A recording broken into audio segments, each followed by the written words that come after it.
Некаде во јуни во Скопје цветаат липите. Кога ќе дувне топлото летно ветрче низ Вардар, нивниот опоен мирис се шири по булеварот на Југословенската народна армија. И колку да се менува Скопје, и колку да расте и станува ново, тој мирис на липите останува како нешто трајно во овој град, како што е трајна неговата желба да ја надрасне несреќата, да воскресне од пепелта, да преживее и да се обнови. Може ли денес некој да регистрира колку и како изменето Скопје по земјотресот? Сигурно не. Денес веќе не се говори што и колку ново изградено, туку што е останато од градот. Само старите фотографии подсетуваат на познатите скопски улици, на неговите јавни и културни зданија, на градската плажа на Вардар и на сите белези на некогашниот тивол град во котлината.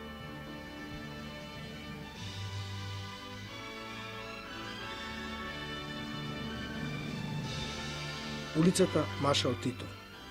Може би 70 и повеќе години најжежок центар на градот. Срце и крвоток на целокупниот негов живот. Фотографијава е направена неколку години пред земјотресот. Започнува веќе да се гради зградата во која денес е продавницата Кармин, се гледа старата продавница на Краш,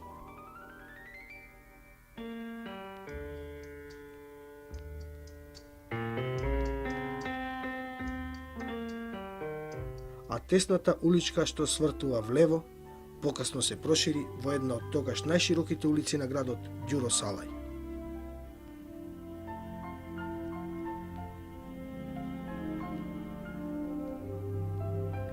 Тука беа поставени и првите семафори во Скопје. Се чини и сега е иста оваа улица. Само што е намалена реката автомобили која овде имаше тесно грло, а со новата железничка станица ќе се намали и реката луѓе што секојдневно тече овде. И кој знае дали оваа кратка, но најжива улица на Скопје ќе биде и натаму толку жива и толку полна со луѓе.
Само наместо тишината, што ја реметеа само двоспратните автобуси и летањата на стотиците сиви гулаби, сега плоштадот е пон со автомобили.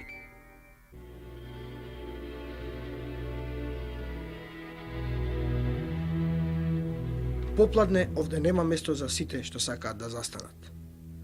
Останата е и Ристичевата палата, но на незиниот покрив, меѓу новите светлечки реклами, ја нема првата и единствена реклама на Скопје, на Баер Аспиринот.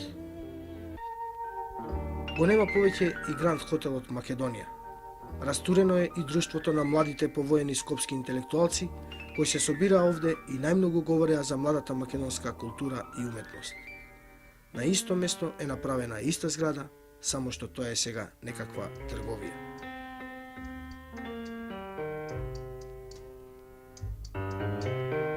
Ги нема изградите на банката и домот на Југословенската народна армија. Архитектите тврдат дека тоа беа грди и стилски неиздржани зданија.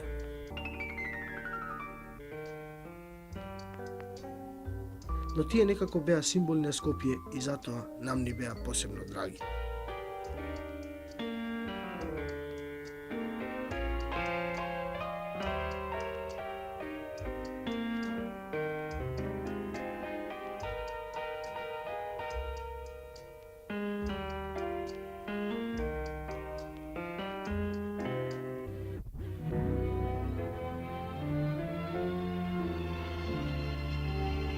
Плоштадот меѓутоа денес е окружен со стамбените блокови на градскиот зид.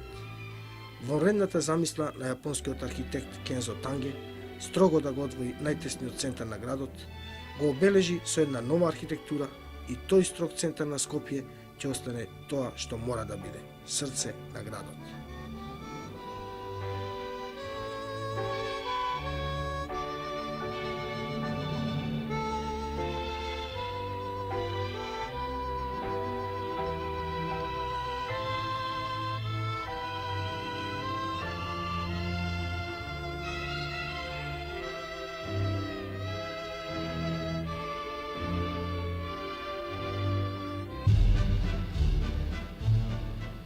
Во близина на плоштадот израсна и една нова, извонредно убава и функционална градба, трговскиот центар на Скопје.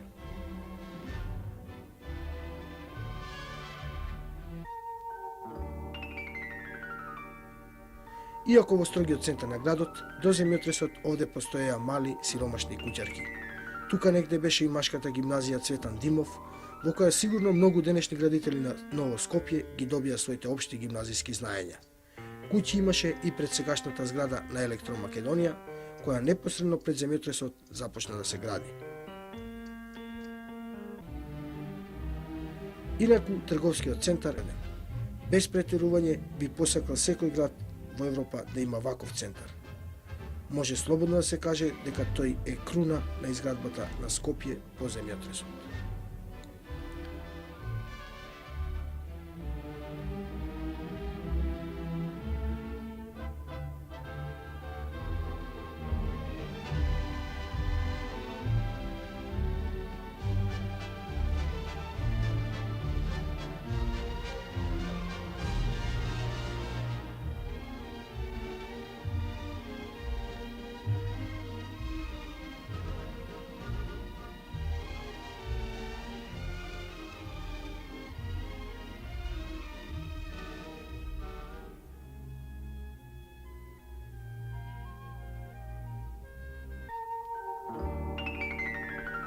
Гимназија Јосип Броз Тито.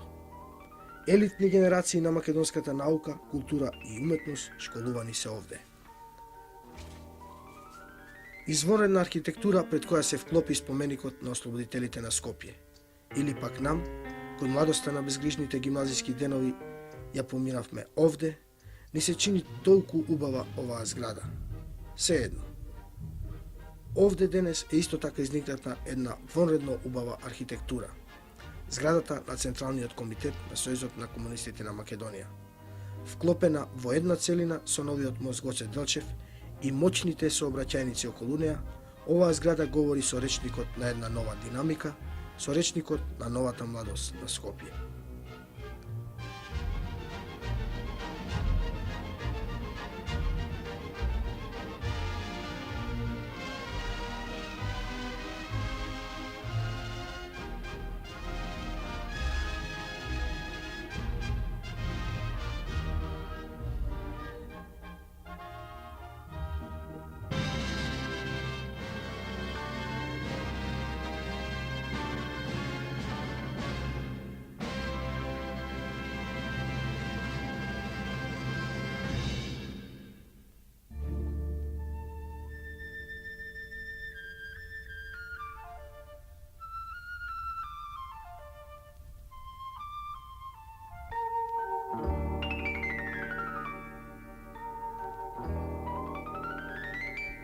Еве уште една толку драга зграда – театарот. Сентименталните заљубеници во овој храм на културата велат дека Скопје никогаш нема да добие ваков театар. Може би се во право, може би не, но вистина е дека непроценлива е улогата што ја одигра овој театар во развојот на културата во овој град. Колку извонредни изведувачки ансамбли поминале овде и колку млади луѓе научија се за театарот токму овде, во оваа можеби една од најдрагите згради на Скопје. Го нема и старото дрвено мовче, што беше некаде на местото на денешниот моќен мост Близнак, сега една од основните сообраќајни спојници на ново динамично Скопје.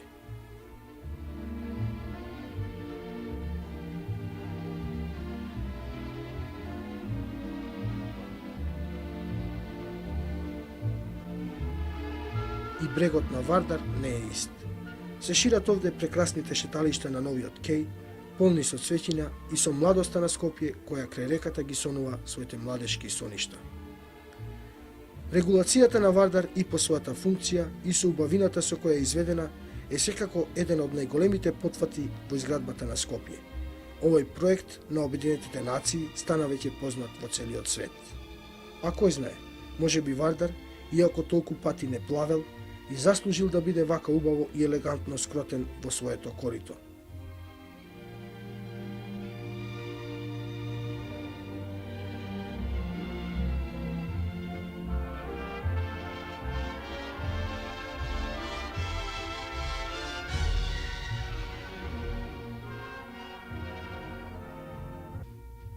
Без Вардар ни Скопје не може да биде така убаво. Само се чини дека рибарите се исти во својата надеж, оти во Вардар останала уште некоја риба неотруена од хемикалии и неотепана со динамит.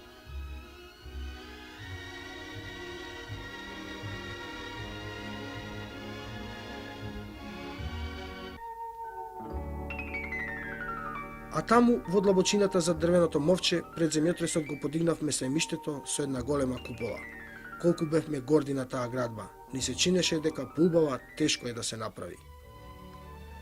Новото сајмиште на Скопје денес говори една симфонична архитектонска приказна за човековите стремежи и домети. Челик, бетон и стакло во складна композиција го решаваат просторот и даваат изморени функционални можности за различни приредби.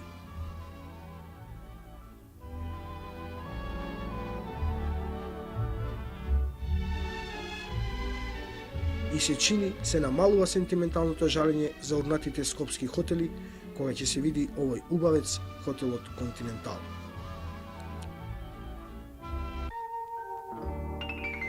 1962 година, улица Партизанска, само што е пробиена една асфалтна лента. Првата бензинска пумпа е во градба. И тогаш ни се чинеше дека поширока и поголема улица тешко ќе направиме. Околу пукнало поле, бавчите на Скопје. Карпош 2 е во изградба. Тогаш беше скоро трагично да се живее овде толку далеку од центарот. –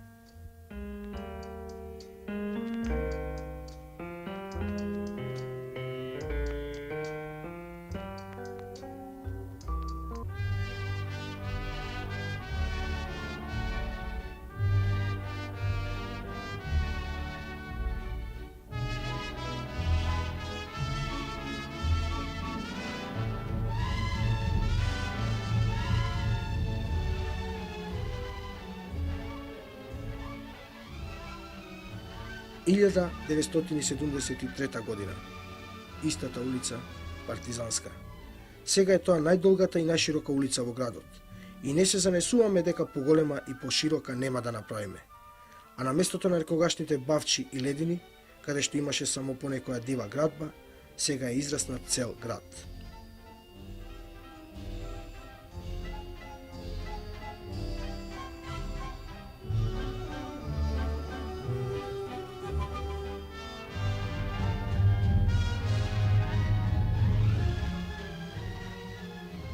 Од десната страна доминира воената болница, еден од најмодерните здравствени центри кај нас.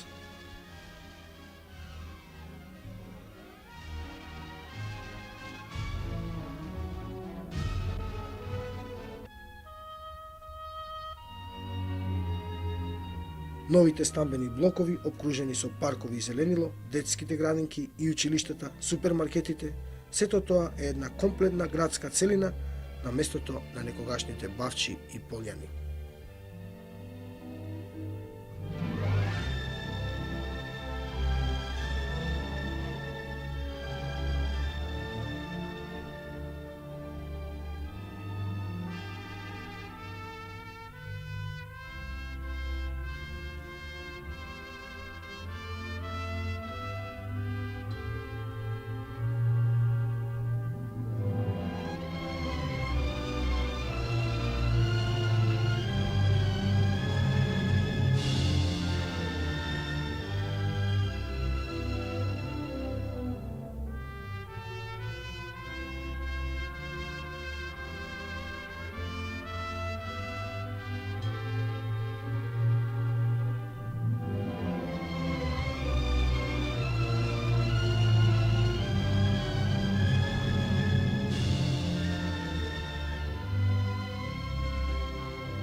Левата страна ја граничат новите стамбени блокови и кули на улицата Партизанска. Од јавните објекти тука е историскиот архив на Скопје и студентскиот дом.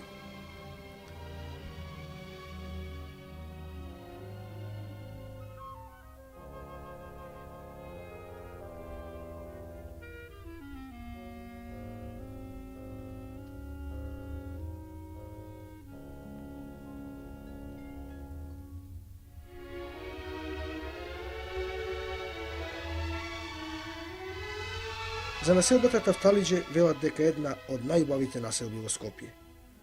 Понатаму кон Водно е Козле. Некогаш таму се одеше на излет на цел ден и ни се чинеше дека е тоа ужасно далеко.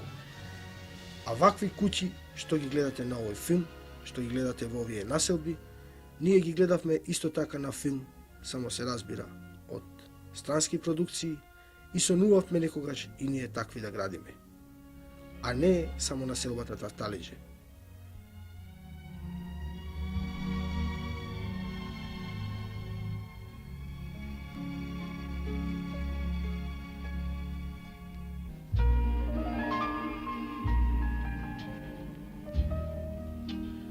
Може ли некој во овие вилички да го познае пустото Топанско поле?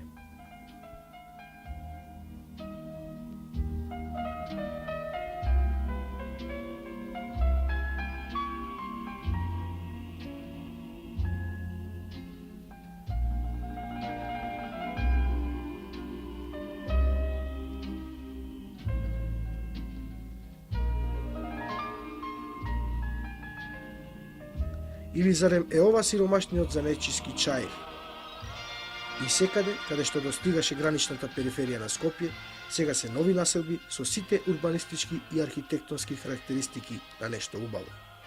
И не е само убавината во тоа што се ова нови домови на Скопје. Најважно е можеби што се сите тие комфорни станови, со вода и канализација, со купатила, а во тоа Скопје можеби беше најсиромашно.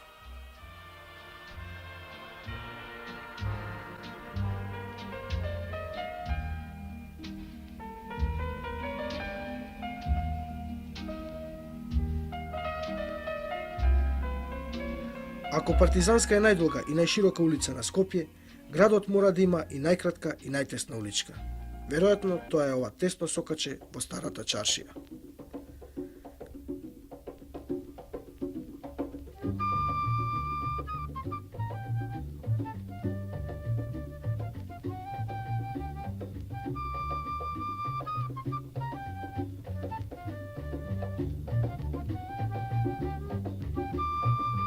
И чаршијата закачена од земјотресот денес комплетно се обновува. Скопје не можеше да ја заборави и напушти.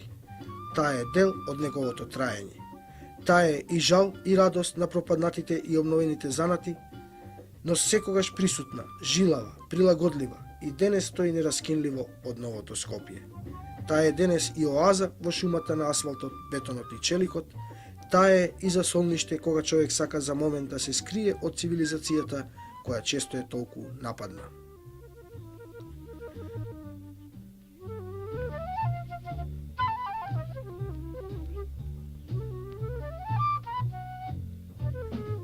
...1962 година. Градската плажа на Вардар. Намерно подвечувам на Вардар, зашто многу млади денес не знаат дека Вардар беше добар за капење. Но плажата не беше само место за разладување во врелите летни месеци. Тука лете се одвиваше еден интензивен друштвен живот, особено на младите. Тука се чудевме на првите перлон костими и најлон капи за капење испратени од некој роднина од Америка. И се беше ефтино на оваа плажа. Се доаѓаше пешки или со велосипеди, облеката се оставаше на врбите крај Вардар и капењето излегуваше бесплатно. Тивко тече денес Вардар скротен со камените насипи на своето ново корито. И паркот веќе не е така зелен и густ. Поплавата и земјотресот го уништија паркот Шума, сигурно еден од најубавите паркови во Југославија. Скопје денес нема ни плажа на Вардар. Само моторизираните се разладуваат на примитивните плажи на треска. Вардар е загаден. И тоа е цена на развојот. Но ако овој град решил толку своји важни животни проблеми, сигурно ќе го реши и прашањето на базените и плажите. Скопје едноставно не може да живее без плажа.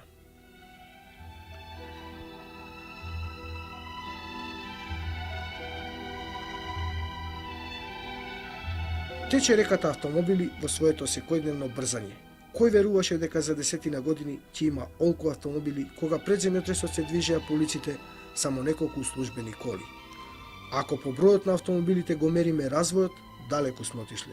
Но ако сакаме да го сочуваме чистиот воздух на Скопје, мора малку да се запреме.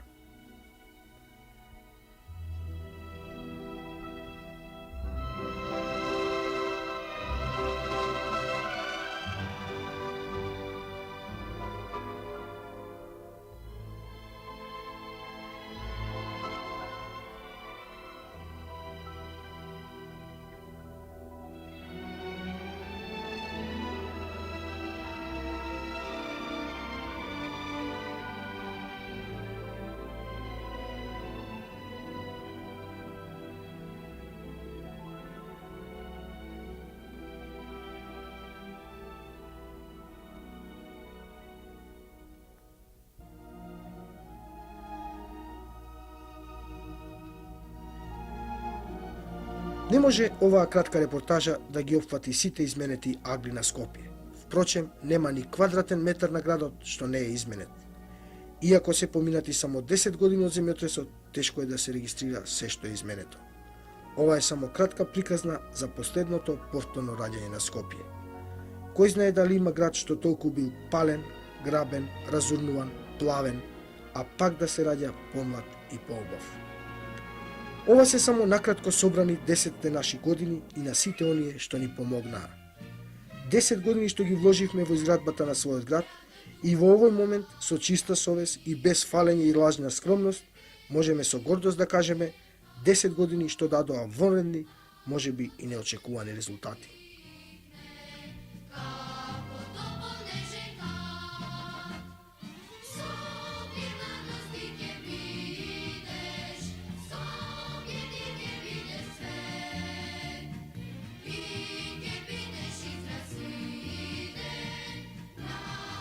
Во Скопје липите цветаат во јуни. И секој јуни опива нивниот мирис, носен од топлиот летен ветер од Вардар. Но денес не се шири тој мирис само од липовиот дрворед на булеварот на Југословенската народна армија. Стотиците млади липи, посадени во новите скопски населби, го шират мирисот од својот свет низ широките улици, парковите и разиграната архитектура на Ново Скопје. И се чини тој мирис на липите во свет. Е мирисот на трењето на овој град, но и мирис на неговата нова младост, на пролетта, на повторно роденото Скопје.